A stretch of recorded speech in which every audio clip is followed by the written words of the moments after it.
Recording? Yes, Prabhu. Yeah. Hari Hari. हरे कृष्ण प्रभु। ओम ज्ञानतिमिरन्धस्य ज्ञानाञ्जनशलाकया चक्षुरुन्मिलितं येन तस्मै श्रीगुरवे नमः। वाञ्छाकल्पतरुभ्यश्च कृपासिन्धुभ्य एव च पतितानां पावनेभ्यो वैष्णवेभ्यो नमो नमः। श्री कृष्ण चैतन्य प्रभु नित्यानंद श्री अद्वैत गदाधर श्रीवासदि गौर भक्तवृंद। हरे कृष्णा कृष्ण कृष्णा हरे हरे, हरे राम राम राम हरे हरे। हरे कृष्णा। तो हरे कृष्णा सभी भक्तों को। किसी को याद है हम लोग कहाँ तक चर्चा किए हैं कथा का? प्रभु जी जलंधर के बारे में चर्चा कर रहे थे प्रभु जी। हाँ, हम लोग चर्चा कर रहे थे गोपियों का, कि भगवान कृष्ण रासलीला कर रहे हैं गोपियों के साथ, तो कितने प्रकार की गोपियां थी उसके बारे में चर्चा चल रहा था। तो आज हम, पिछली बार हमने कथा समाप्त किया था धन्वंतरी के प्रति जो आकर्षण था पेड़ पौधों का।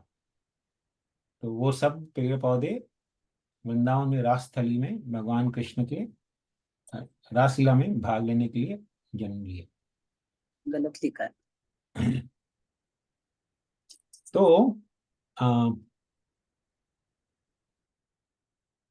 एक बड़ा असुर था जिसका नाम था जलंधर। ये आप शायद जानते होंगे, इंडिया में एक शहर भी है, नॉर्थ इंडिया में पंजाब में शायद कहीं एक शहर भी है जिसका नाम है जलंधर।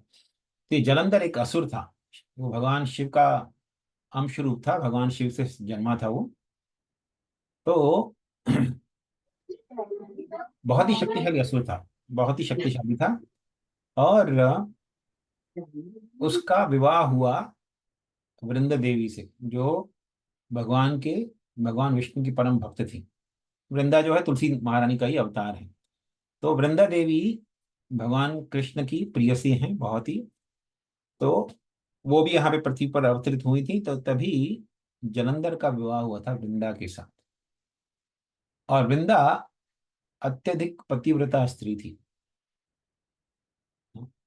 तो पतिव्रता हो थी तो इसलिए उसके पतिव्रता में इतना बल था कि उसने, जब भी पति जाता था युद्ध के लिए, जलंधर असुर था तो हमेशा युद्ध करता रहता था देवताओं वगैरह से। तो जब भी युद्ध के लिए जाता तो उसे एक माला पहनाती थी, और वो माला फूलों की माला होती थी, फ्रेश फूलों की बनी हुई माला। लेकिन उसके पतिव्रता होने के कारण वो माला कभी भी सूखती नहीं थी, कभी भी फूल झड़ते नहीं थे, सूख नहीं जाते थे, हमेशा एकदम जैसे ताजे फूल रहते हैं बिल्कुल वैसा रहता था माला, ताजे फूलों का बना हुआ। और उसने निश्चय किया था कि जब तक मैं पतिव्रता रहूंगी तब तक ये फूलों की माला कभी भी मुरझाएगी नहीं, और जब तक फूलों की माला नहीं मुरझाएगी कोई मेरे पति का वध नहीं कर सकता।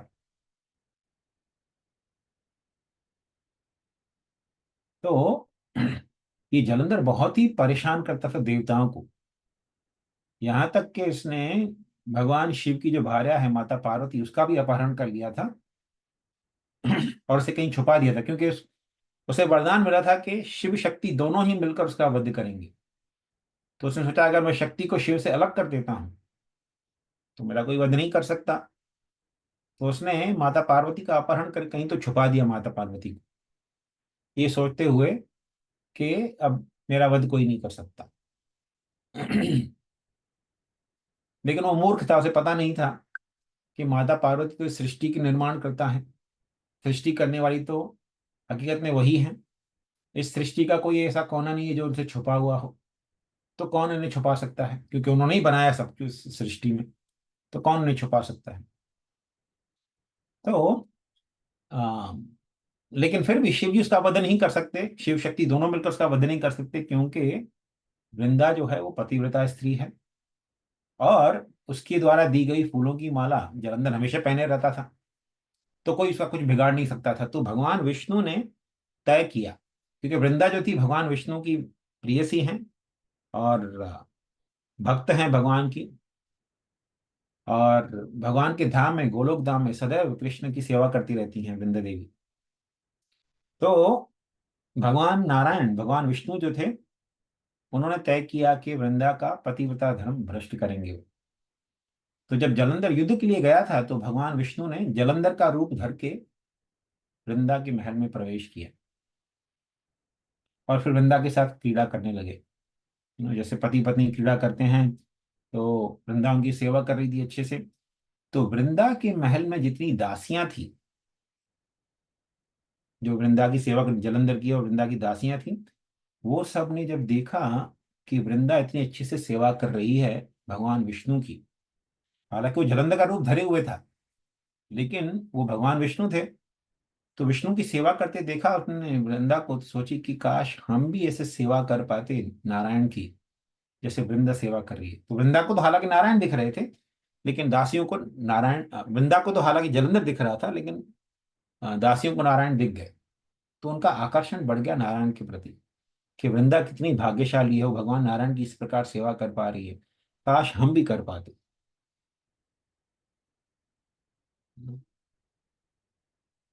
तो जब उनकी ऐसी इच्छा हुई ना, तो आकाशवाणी हुई तभी। उन आकाशवाणी ने उन सारी दासियों से कहा कि आप नारायण की भक्ति भाव से सेवा करो तो आपको ब्रज में गोपी भाव प्राप्त हो जाएगा और भगवान नारायण आपके साथ क्रीड़ा करेंगे। तो अब ये जलंधर के आ, शहर से, जलंधर की नगरी से जो ये दासियां थी, उनका जन्म हुआ। और वो भी ब्रज में आई। कैसे आई? तो आजकल जो मैसूर नाम से जाना जाता है, दक्षिण भारत में एक जगह है मैसूर, तो उसे पहले श्रीरंगपटना के नाम से जाना जाता था। तो श्रीरंगपटना में एक बहुत ही धनी घोप रहता था जिसका नाम था रंगोजी। ये रंगोजी बहुत ही धनी गोप था। गोप मतलब गैया थी, उसके पास बहुत सारी गैया थी। तो आ, बहुत ही धनी था। और वो धृतराष्ट्र महाराज जो थे उनके अधीन, आ, उनका जो राज्य था मैसूर उस समय, वो धृतराष्ट्र महाराज के अधीन ही था। तो वो हर साल 1 करोड़ सोने की मुद्राएं महाराज धृतराष्ट्र को टैक्स के रूप में देता था। मतलब उसकी कमाई कितनी होगी आप सोच सकते हो। 1 करोड़ सोने के सिक्के वो केवल टैक्स भरता था। और 5,000 साल पहले जो टैक्स का ब्रैकेट था वो आजकल की तरह नहीं था। आजकल के जो मंत्री संतरी हैं वो तो चोर उचक्के जैसे हैं, 30-40% टैक्स लगाते हैं। कई कई देशों में तो 50% टैक्स है। मतलब आधा आप जितना कमाओ उसका आधा गवर्नमेंट को दे दो। यहाँ कैलिफोर्निया में भी लगभग 30%, हम लोग 25-30% टैक्स भरते हैं। कुछ कुछ लोग तो 40% टैक्स भी भरते हैं। मतलब 100 रुपए कमाए तो 40 रुपए गवर्नमेंट को दे दो। तो खैर, उस समय तो केवल 17% टैक्स हुआ करता था, क्योंकि सब लोग मनुस्मृति के अनुसार कार्य करते थे। तो 17% मैक्सिमम टैक्स होता था। तो आप समझ सकते हैं कितना कमाई होगा रंगोजी का। अगर 1 करोड़ सोने की मुद्राएं वो टैक्स में दे रहा है, तो कम से कम 17 करोड़ सोने, 17 था ये, तो मतलब कम से कम 600 करोड़ तो कमाता होगा। 600 करोड़ सोने के सिक्के साल की कमाई थी उसकी। 600 करोड़ रुपए नहीं, 600 करोड़ सोने के सिक्के, इतनी कमाई थी उसकी। तो उसके काफी पुत्र थे और पौत्र भी थे, पुत्रों के पुत्र थे। तो बहुत ही धनी व्यक्ति था, बहुत ही गौरवशाली भी था। तो जब व्यक्ति बहुत धन कमाता है ना, तो उसके अंदर अभिमान आ जाता है। तो ये भी बहुत अभिमानी हो गया। एक साल क्या हुआ कि उसने टैक्स नहीं भेजा महाराज धृतराष्ट्र को। और टैक्स का अमाउंट छोटा नहीं था। अगर जैसे आप जैसे मेरे जैसे लोग टैक्स नहीं भरेंगे तो गवर्नमेंट को इतना फर्क नहीं पड़ता। लेकिन जो व्यक्ति साल का 1 करोड़ सोने की मुद्राएं दे रहा हो, तो वो तुरंत नजर में आ जाता है। यू नो मान लीजिए अगर यू नो जैसे यहाँ पे अमेरिका में टेस्ला के स्वामी है एलॉन मस्क। वो टैक्स नहीं भरेंगे तो तुरंत टैक्स गवर्नमेंट के डिपार्टमेंट के लोग उसके घर पे पहुंच जाएंगे, भाई टैक्स क्यों नहीं भरा है, तुरंत टैक्स भरो। क्योंकि उनकी टैक्स यू नो लाखों करोड़ डॉलर्स में होती है साल की टैक्स, तो उनको तुरंत पहुंच जाएंगे। तो इन्होंने एक बार टैक्स नहीं भरा तो तुरंत धृतराष्ट्र महाराज ने 10,000 सैनिक भेजे न? उन सैनिकों ने आके रंगोजी को बंदी बना लिया और उसे धृतराष्ट्र महाराज के पास ले आए। और धृतराष्ट्र महाराज ने बोला कि भैया आपने टैक्स क्यों नहीं भरा है, तो बोले नहीं दूंगा टैक्स, मेरी मर्जी, क्यों दूं तुमको टैक्स में। तो फिर उसे बंदी बनाकर कारागार में डाल दिया धृतराष्ट्र महाराज ने। थोड़े समय बाद वो किसी प्रकार तो जेल से भाग निकला और वापस रात्रि रात्रि में वो श्रीरंगपट्टना पहुंच गया। अब धृतराष्ट्र महाराज को बहुत क्रोध आ गया। अब वो जानते थे कि रंगोजी अगर वापस गया है उसके बाद धन संपत्ति तो बहुत है, तो वो सैनिक वगैरह जुटा लेगा। तो धृतराष्ट्र महाराज ने 3 अक्षौणी सेनाएं भेजी। 3 अक्षौणी डिवीजन होते हैं सेना के, बहुत बड़ी सेना। कुरुक्षेत्र के युद्ध में धृतराष्ट्र महाराज की 11 अक्षौणी सेनाएं थी, पांडवों के विरुद्ध युद्ध कर रही थी, और पांडवों की 7 अक्षौणी सेनाएं थी। तो टोटल 18 अक्षौणी सेनाएं थी, जो कुल मिलाकर 64 करोड़ सैनिक थे। तो आप हिसाब लगा सकते हैं 3 अक्षौणी मतलब कितने करोड़ सैनिक थे जो रंगोजी के साथ युद्ध करने के लिए गए। तो रंगोजी भी बहुत ही हालांकि वो गोप थे लेकिन बहुत ही वीर थे, बहुत युद्ध किए, लेकिन सेना इतनी बड़ी थी, 3 अक्षौणी बड़ी सेनाएं। तो रंगोजी के सारे सैनिकों को उन्होंने मार दिया यू नो और रंगोजी जो थे वो भी युद्ध करते करते थक गए। रंगोजी के सारे रिश्तेदारों को मार दिया उनने, सैनिकों ने। तो अकेले रंगोजी बच गए, वो थक गए थे युद्ध करते करते। तो उन्होंने हाँ एक पत्र भेजा कंस को, और कंस का बहुत गुणगान किया उस पत्र में कि महाराज कंस आप इतने शूरवीर हैं, इतने आप महान हैं, मैं आपकी शरण लेता हूं, मुझे आप कृपया बचाइए। और पूरा विवरण भेज दिया। तो कंस तो ऐसे लोगों की हमेशा रक्षा करता था यू नो तो कंस ने तुरंत 3 असुरों को लिया अपने साथ, अरिष्टासुर, व्योमासुर और केशी। इन तीनों राक्षसों को लेकर अपने साथ वो सीधा रंगपटना गया और कौरव सेना को उसने ध्वस्त करना चालू किया। और कौरव सेना ने जब अ, कंस का शूरवीरता देखा, कंस के साथ ये जो 3 और असुर थे उन तीनों का जब शूरता देखा, तो ये 4 लोग मिलकर, केवल अकेले ही 4 लोग कौरवों की सारी सेना को मार गिराने लगे। जो बची कुछ सेना थी वो लोग भाग गए डर के, और जाके धृतराष्ट्र महाराज को सब बता दिया कि क्या हुआ। तो धृतराष्ट्र महाराज बहुत गुस्से हुए, लेकिन सोचे कि चलो अभी समय शायद फेवरेबल नहीं है, कंस के साथ युद्ध नहीं कर सकते, तो फिर उन्होंने ज्यादा युद्ध नहीं किया। फिर ये रंगोजी जो था वो कंस के साथ मथुरा गया। श्रीरंगपटना से, मैसूर से वो आप मथुरा गया, और ब्रजभूमि के पास ही यू नो एक बहिषत नाम का एक जगह है, मान लीजिए छोटा शहर जैसा है बहिषत नाम का। वहां पर कंस ने रहने की जगह दे दी अ, रंगोजी को। तो रंगोजी कंस की संरक्षण में रहकर फिर उसने विवाह वगैरह किए, और फिर बहुत समृद्ध हो गया वापस।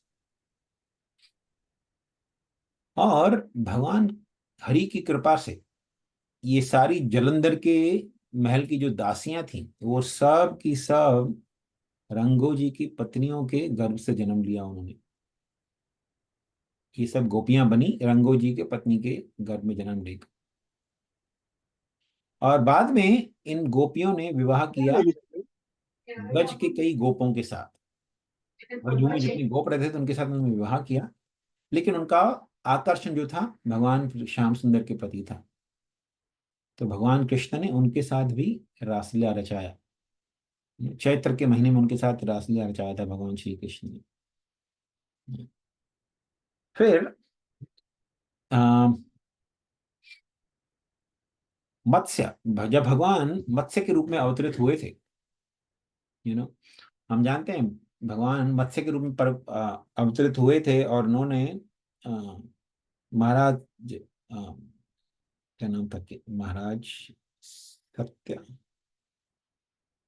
अ, इंद्र इंद्रद्युम्न महाराज, महाराज नहीं थे, क्या नाम था उनका, मैं भूल गया। खैर, तो भगवान ने मत्स्य का अवतार लिया था, और मत्स्य अवतार में भगवान ने अम, एक राजा थे जिनकी रक्षा की थी, और अ, राजा और सारे ऋषिगण और सारे फलों और फूलों के जितने भी पेड़ पौधे थे, उनका एक एक बीज सब लेकर राजा एक नाव में बैठ गए थे, और नाव को भगवान मत्स्य के अ, साथ बांध दिया गया था, वसुकी के द्वारा, वसुकी नाग के द्वारा। क्योंकि प्रलय आने वाला था, तो प्रलय से पहले भगवान ने ये अरेंजमेंट कर दिया था। तो प्रलय काल में पृथ्वी पे तो सब लोग मर जाते हैं, लेकिन समुद्र के अंदर जो लोग रहते हैं, जितने भी जीव जंतु रहते हैं, वो नहीं मरते। हाँ? तो जब भगवान मत्स्य ने जन्म लिया, जब लीला कर रहे थे इस प्रकार, रक्षा करने के लिए पृथ्वी की, तब आ, समुद्र देव के पुत्रियां जो थी, उन्होंने मत्स्य देव को देखा क्रीड़ा करते हुए समुद्र के अंदर, तो उनको बहुत ही आकर्षण हो गया मत्स्य देव के प्रति। वो चाहती थी कि वो मत्स्य भगवान की सेवा करें। हालांकि मत्स्य भगवान मछली के रूप में थे, लेकिन फिर भी उनका आकर्षण हो गया भगवान के प्रति, वो उसी भाव में उनको पूजना चाहती थी। तो भगवान ने उनको भी आश्वासन दिया। हम्म। तो ये जो समुद्र देव की पुत्रियां थी, वो ब्रज में एक शोनपुर नाम की जगह है। तो वहां के शोनपुर के जो एक नंद थे, एक राजा जो थे, उनका नंद, नंद मतलब जिनकी 9 लाख गैया हों, यू नो तो आ, तो वहां के राजा थे नंद। ये नंद जो है भगवान कृष्ण के पिता जो नंद हैं, उनसे भिन्न नंद हैं। तो तो, तो ये समुद्र देव की पुत्रियां जो लक्ष्मी की बहनें हुई, वो सब मत्स्य देव की कृपा से नंद की जो 5,000 पत्नियां थी, उनके गर्भ से उन्होंने जन्म लिया। और बहुत सारे जो पेड़ पौधे थे, जो इनको भगवान धन्वंतरी ने कृपा किया था, वो भी गोपी के रूप में अवतरित हुए। कई, नॉट सभी तो नहीं, लेकिन कई जो गोपियां, जो पेड़ पौधे थे और जो जड़ी बूटियां थी, वो भी गोपियों के वेश में जन्म ली। और एक बार भगवान कृष्ण का अवतार हुआ था पृथु महाराज का, ना? तो पृथु महाराज के प्रति भी भरुष्मती शहर की स्त्रियां जो आकर्षित हुई थी, वो भी गोपियां बनी। सो ये सब की सब, ये सब गोपियां नाना प्रकार की गोपियां थी। और एक बार ऐसा हुआ था कि नर नारायण ऋषि तपस्या में लगे हुए थे। भगवान कृष्ण और अर्जुन जो हैं, उनका एक अवतार भी है नर नारायण ऋषि का। नर अर्जुन और नारायण जो है वो कृष्ण। तो नर नारायण ऋषि जो है वो हमेशा ऋषि के रूप में हिमालय में तपस्या करते रहते हैं। अभी भी हैं वो, हिमालय में तपस्या कर रहे हैं। तो भगवान नर नारायण ऋषि, ऐसा हुआ एक बार कि तपस्या कर रहे थे, तो इंद्र को डर लग गया कि अरे ये नर नारायण ऋषि बहुत तपस्या कर रहे हैं, तो ये तपस्या अगर उनका सफल हो गया, तो फिर क्या होगा, ये मेरा स्वर्ग का अधिकार छीन लेंगे मुझसे। तो ये सोचते हुए इंद्र ने सोचा कि मुझे इनकी तपस्या भंग करनी चाहिए। तो इंद्र ने बहुत सारी सुंदर अप्सराओं को भेजा आ, भगवान नर नारायण का तपस्या भंग करने के लिए। तो ये सारी अप्सराएं जो आई आ, नर नारायण ऋषि का तपस्या भंग करने के लिए, उन्होंने जब भगवान नर नारायण को देखा, तो हालांकि नर नारायण ऋषि तो एक ऋषि के रूप में जंगल में अकेले रहते हैं।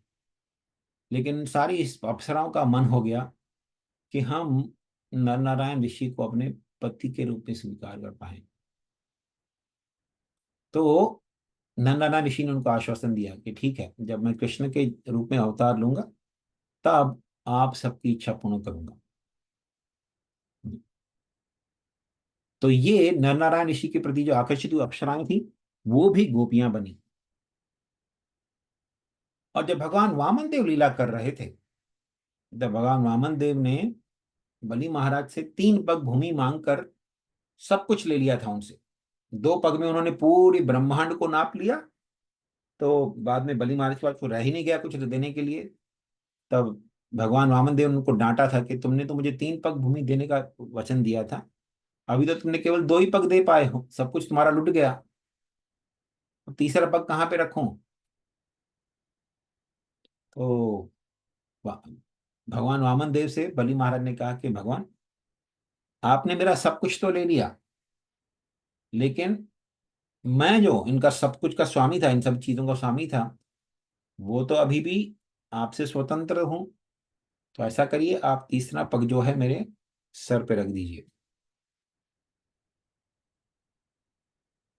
तो आ, भगवान वामन देव ने बलि महाराज के सर पे पांव रख दिया। और बाद में भगवान ने बलि महाराज को भेज दिया सुतल लोक में। तो देखिए, हम पृथ्वी पर रहते हैं, पृथ्वी के नीचे अतल है, उसके नीचे वितल लोक है, वितल के नीचे सुतल लोक है। तो सुतल लोक में बलि महाराज को भेज दिया भगवान ने। तो बलि महाराज को वरदान देने को बोले भगवान के, वरदान मांगो मुझसे। तो बलि महाराज बोले कि आप सदैव मेरी रक्षा करने के लिए मेरे साथ सुतल लोक में रहिए। तो भगवान वामन देव भी सुतल लोक चले गए बलि महाराज की रक्षा करने के लिए, क्योंकि बलि महाराज ने उनको बहुत प्रसन्न किया था। तो हुआ ऐसा कि जब सुतल लोक में भगवान पहुंचे वामन देव, तो वहां की स्त्रियां भगवान वामन देव को देखकर बहुत आकर्षित हो गई। तो वो भी गोपियां बनी आगे चलकर।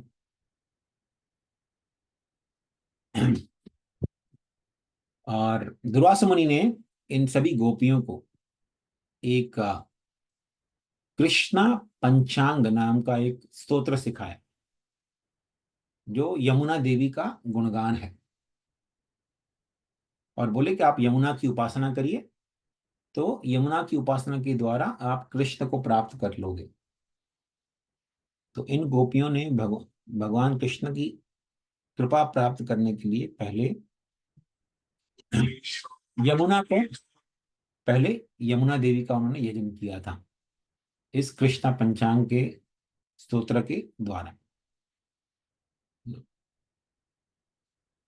तो भगवान श्री कृष्ण इन गोपियों के साथ झूले का लीला किए थे, झूले में लीला किए थे भगवान उनके साथ। अब देखेंगे भगवान कभी झूले झूले में राधा रानी के साथ अन्य गोपियों के साथ लीला करते हैं। तो कदम के पेड़ के नीचे झूला जगकर भगवान ने इन गोपियों के साथ झूले में लीला किया था। और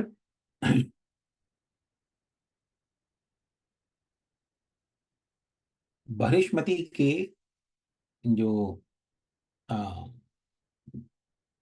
भगवान पृथु का जन्म हुआ था, जब पृथु का जन्म हुआ था तो बृहस्पति की जो स्त्रियां थी वो भी भगवान के प्रति आकर्षित हुई थी।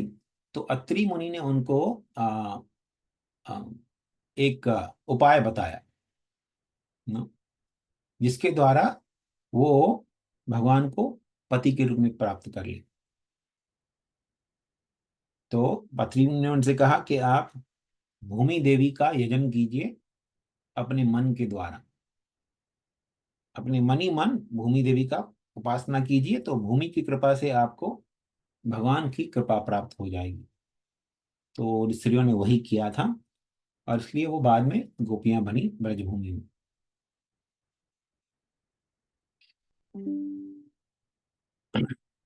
सुतल लोक में वामन देव का, अच्छा वो भी हो गया। अब एक अंतिम और श्रेणी है गोपियों का।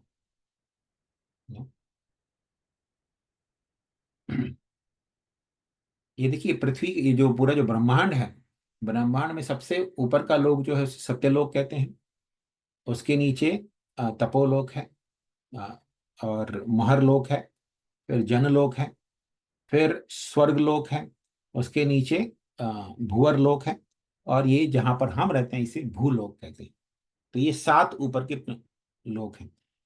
उसके नीचे 7 और लोक हैं: अतल, वितल, सुतल, रसातल, महातल, तलातल और पाताल। ये 7 लोक हैं नीचे। तो इन 7 लोकों के नीचे भगवान अनंत शेष जो हैं वो गर्भोदक कोश समुद्र में बैठे रहते हैं, अनंत शेष, शेष अवतार में। तो आ, ये शेष जो है भगवान का शक्ताविश अवतार है, बलराम जी का शक्ताविश अवतार है। और कद्रू माता की संतान है, वो कद्रू के पुत्र हैं। यू नो कद्रू माता के बहुत सारे नाना प्रकार की जाति के जो नाग हैं या सर्प हैं, वो सब कद्रू की संतानें हैं, जो कि एक दक्ष महाराज की पुत्री है और कश्यप मुनि की भार्या है, कश्यप मुनि की पत्नी है। तो ये शेष जो है वो भी उनके पुत्र थे। तो भगवान शेष जो बलराम जी के अवतार हैं, उनको देखकर नागों की जो पुत्रियां थी, जो नागराज हैं, उनकी पुत्रियों ने देखा भगवान शेष को, अनंत शेष को, तो उनके प्रति बहुत आकर्षित हो गई। तो ये सब जो स्त्रियां थी, जो सर्पों की जो पुत्रियां थी, ये सब शेष को अपने पति के रूप में पाना चाहती थी। तो ये सब आगे चलकर गोपियां बनी, जिन्होंने बलदेव जी के साथ रासलीला किया, कृष्ण के साथ नहीं। इनका आकर्षण था अनंत शेष के प्रति, तो उन्होंने आगे चलकर भगवान बलदेव के साथ रासलीला किया था।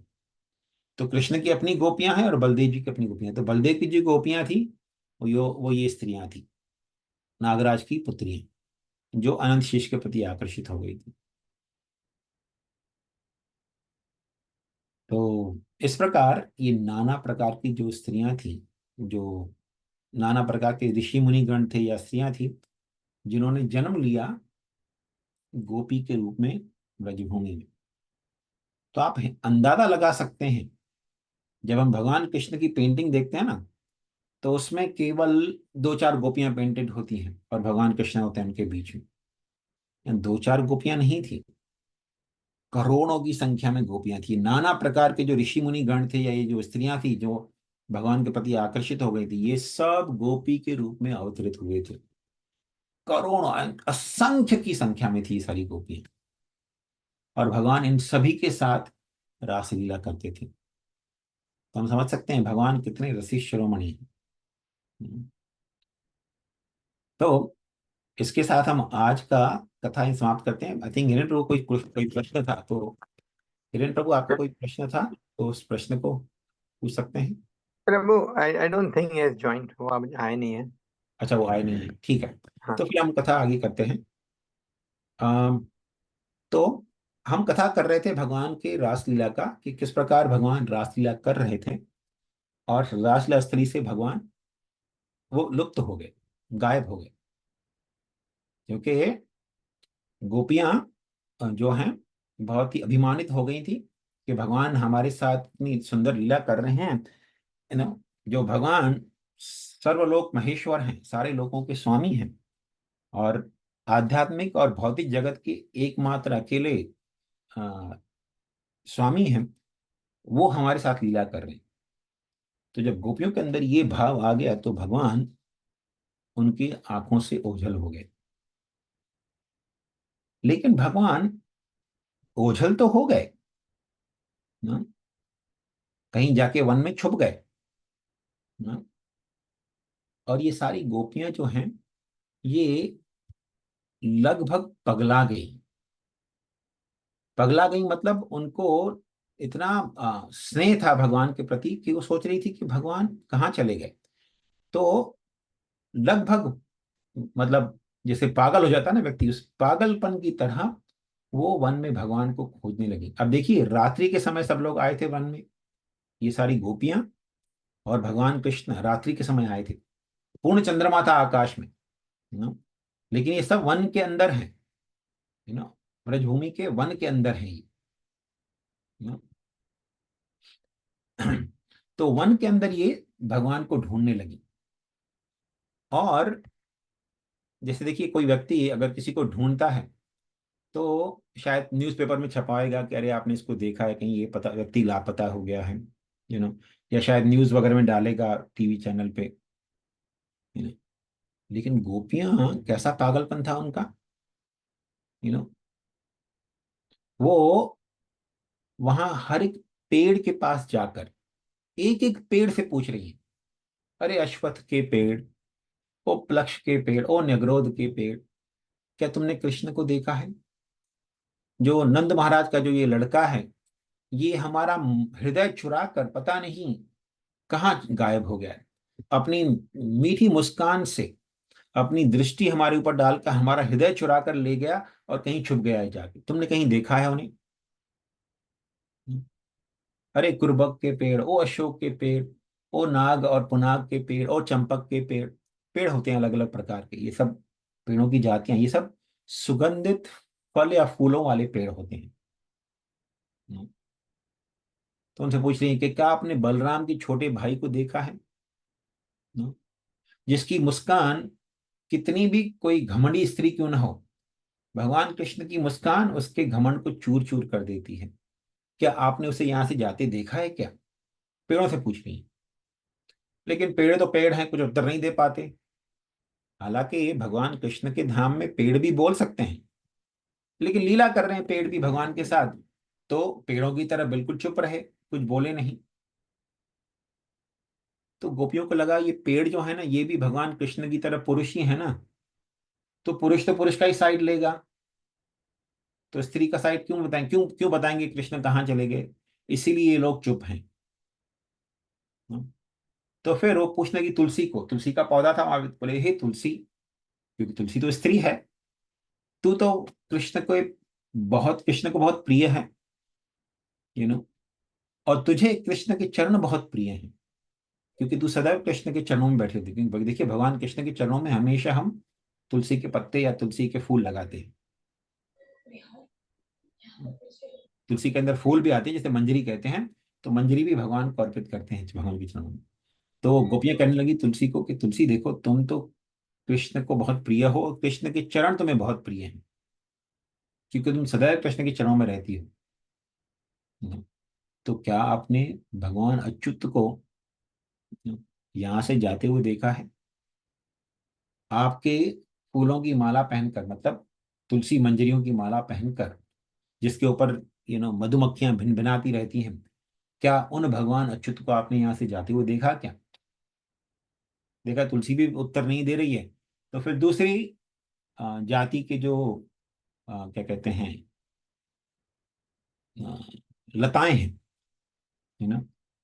लता मतलब जो लता को क्या कहते हैं ना, स्त्री माना जाता है। लता का लिंग जो है स्त्रीलिंग होता है। पेड़ पुरुष होते हैं, लेकिन लताएं और पौधे, कुछ कुछ पौधे वो स्त्री के जाति के होते हैं। तो बहुत सारी लताएं हैं, जैसे मालती, मलिका, जाति, युतिका, ये सारी लताएं होती हैं जिनमें सुगंधित फूल लगते हैं। हम्म। तो उनसे पूछ लगी, अरे मालती, ओ मलिका, अरे जाति, युतिका, तुमने माधव को यहाँ आते हुए देखा था क्या? शायद उसने आकर तुम लोगों को छुआ होगा, ऐसे तुमका सुगंधित फूलों को छुआ होगा, तो क्या तुमने उन्हें यहाँ से जाते हुए देखा था? फिर देखी कि वो भी उत्तर नहीं दे रही, तो फिर पेड़ों के पास जाने लगी।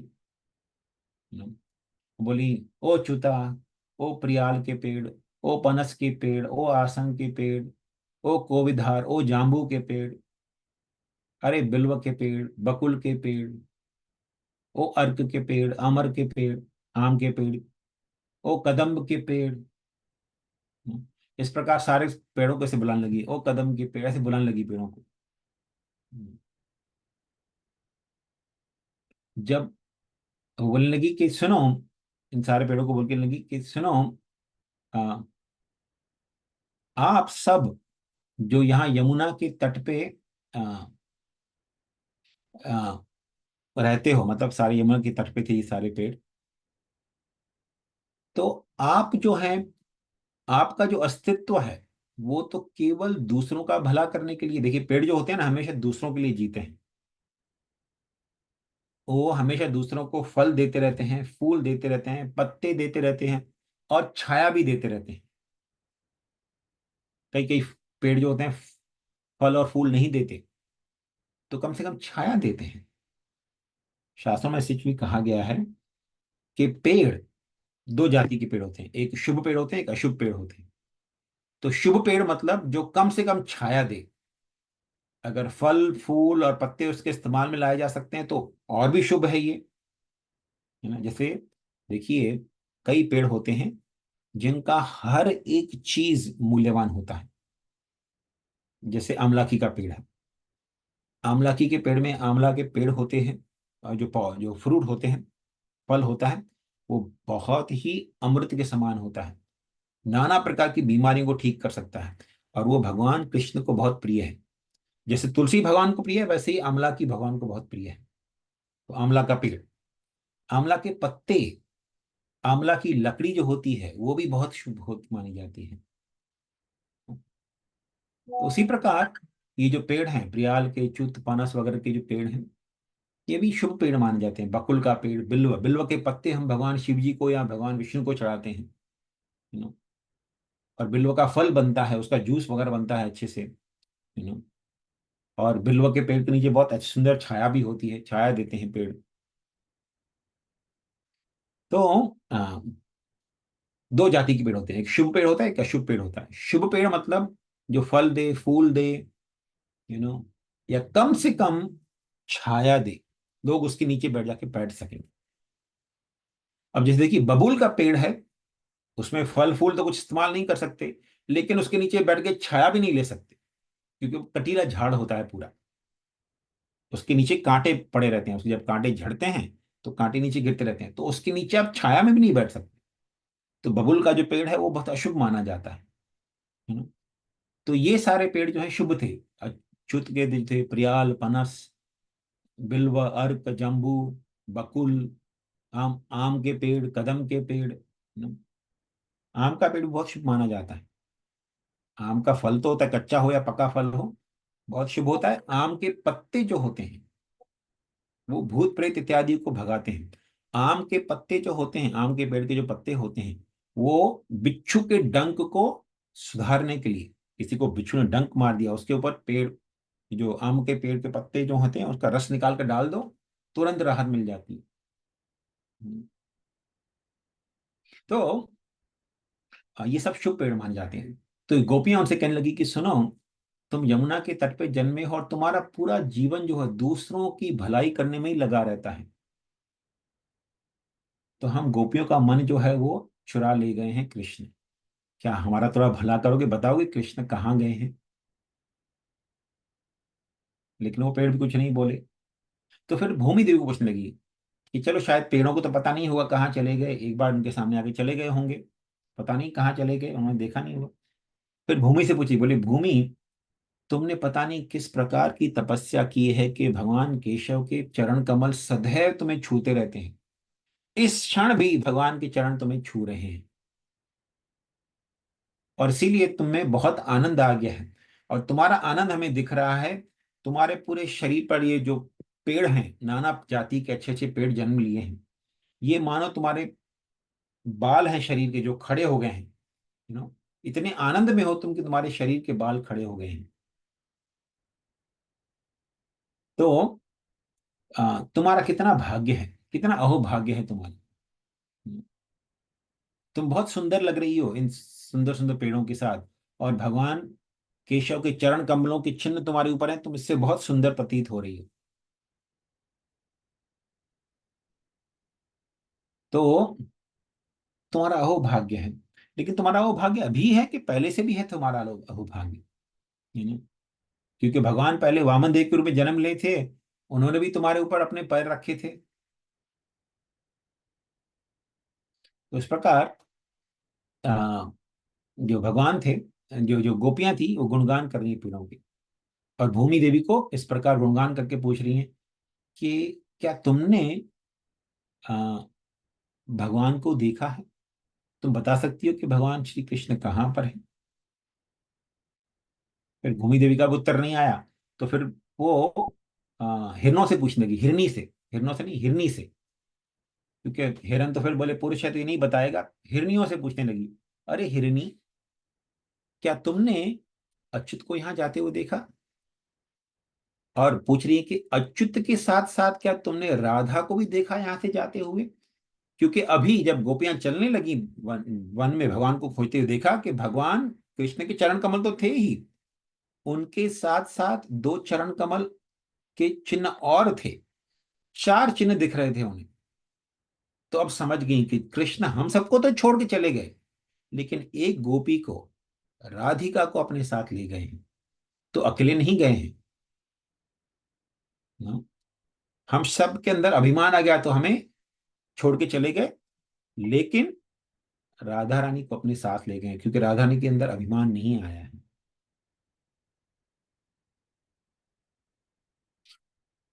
और फिर वहां देखी कि सब जगह कुमकुम गिरा हुआ है, जो राधा रानी के वक्षस्थलों से गिरा था। जब भगवान ने उनको आलिंगन किया था तो उनका कुमकुम नीचे गिरा था। तो पूछने लगी हिरनी से, फिर पेड़ों से पूछ रही हैं, अरे पेड़, यू नो अब इन पेड़ों में फल लगे हुए थे, सारे पेड़ जो थे फल लगे हुए थे, वो फल लगने के कारण उनकी सारी टहनियां झुकी हुई थी।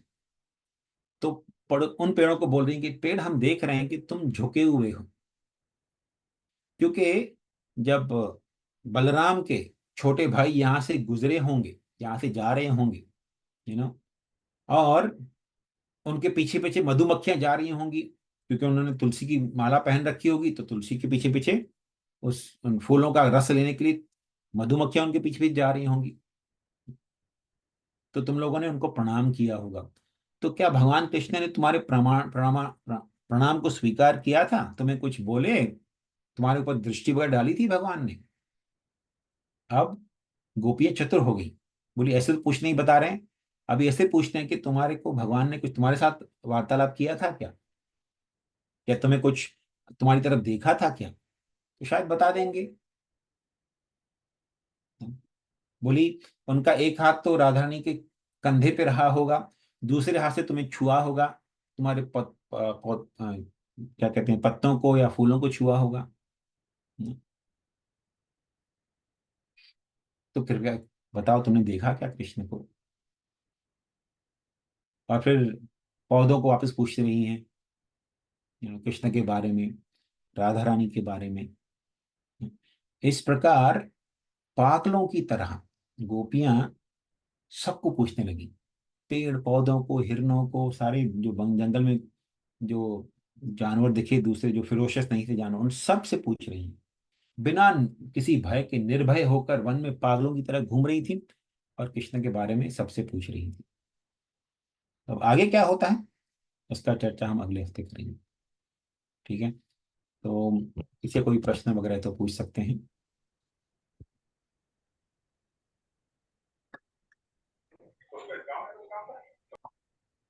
अभी ठीक है, अगर कोई प्रश्न नहीं है तो हम यहाँ पे कथा समाप्त करेंगे। का बहुत बहुत धन्यवाद। अगले हफ्ते फिर हम कथा आगे। हरे कृष्ण प्रभु जी। हरे कृष्ण प्रभु जी। अमेजिंग। हरे कृष्ण। हरी हरी।